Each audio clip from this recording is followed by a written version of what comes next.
تفسیر القرآن آج کا سبق سورۃ النساء آیت نمبر 142 اور 143۔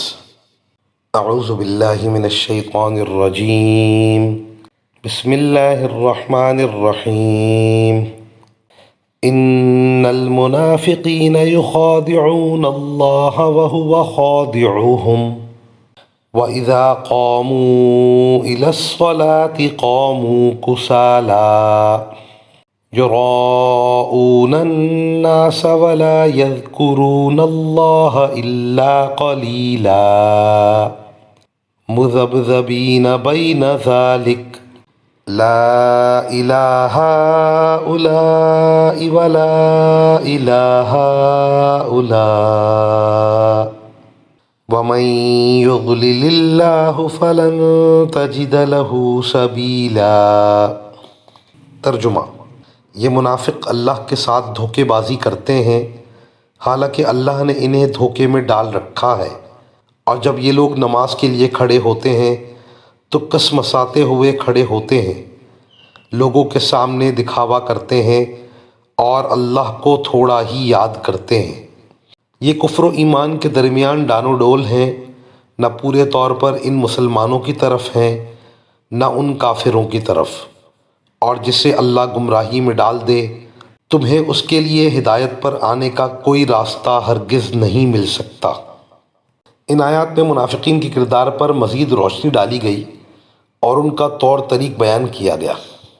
منافقین اللہ کو اور اہل ایمان کو دھوکہ دیتے ہیں، مسلمانوں سے جھوٹ کہتے ہیں کہ ہم مومن ہیں، اندر سے مومن نہیں ہیں، پھر انہی نعمتوں اور برکتوں کے آرزو مند ہیں جو اللہ تعالیٰ نے اہل ایمان کو عطا فرمانے کا وعدہ فرمایا۔ گویا ان کا عقیدہ اور ان کا ایمان سے منحرف ہونا اللہ کو معلوم ہی نہیں۔ منافقین کی دھوکہ دہی کے تذکرے کے بعد ان کی نماز کا حال بیان فرمایا۔ وَإِذَا قَامُوا إِلَى الصَّلَاةِ قَامُوا كُسَالَىٰ، اور جب نماز کے لیے کھڑے ہوتے ہیں تو کسل مندی کے ساتھ کھڑے ہوتے ہیں، جس کی وجہ یہ ہے کہ دل میں ایمان نہیں ہے، پھر نماز کی کیا اہمیت ہوتی، لیکن چونکہ ظاہراً یہ کہہ چکے ہیں کہ ہم مسلمان ہیں، اس لیے ظاہر داری کے طور پر نماز بھی پڑھ لیتے ہیں، اور چونکہ نماز کی اہمیت اور ضرورت ان کے دلوں میں اتری ہوئی نہیں ہے، اس لیے سستی کے ساتھ کسلاتے ہوئے نماز پڑھ لیتے ہیں۔ منافقین کی دوسری حالت بیان کرتے ہوئے ارشاد فرمایا، مذبذبین بین ذالک، کہ وہ اس کے درمیان ادھر میں لٹکے ہوئے ہیں۔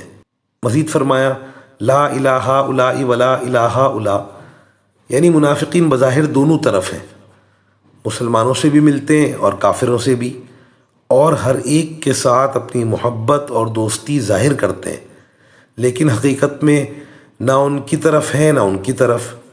جو لوگ منافق ہوتے ہیں اپنے خیال میں تو یہ سمجھتے ہیں کہ ہم بڑے چالاک ہیں، دیکھو دونوں جماعتوں کو اپنا رکھا ہے۔ جو لوگ منافق ہوتے ہیں اپنے خیال میں تو یہ سمجھتے ہیں کہ ہم بڑے چالاک ہیں، دیکھو دونوں جماعتوں کو اپنا بنا رکھا ہے، حالانکہ ایسے لوگوں کو کوئی جماعت بھی اپنا نہیں سمجھتی۔ منافق کا کردار خواہ کتنی ہی قسمیں کھائے کسی فریق کو مطمئن نہیں کر سکتا۔ وآخر دعوانا ان الحمد للہ رب العالمین۔